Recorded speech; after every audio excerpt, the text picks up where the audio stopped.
Hi, I'm Andy Schertz, Product Manager here at Epson for the ColorWorks product line. In medical device manufacturing, information is critical and product labels for each SKU need to convey pertinent information clearly and visibly. As color is often used as an identifier on medical device labels, a two-step printing process is often the means to combine color with variable data. In two-step printing, pre-print color labels are procured and then run through traditional thermal printers to print the variable data.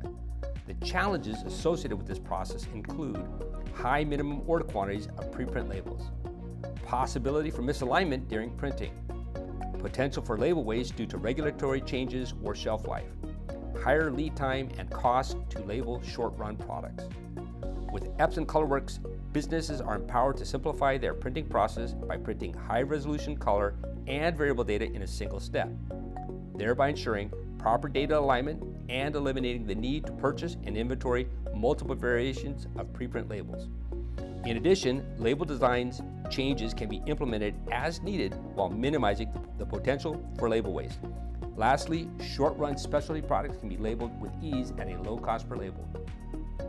Empower your business to simplify product labeling by transitioning to a more flexible one-step printing process. Enhance operational efficiency with on-demand color product labels. For more information, please visit epson.com/colorworks.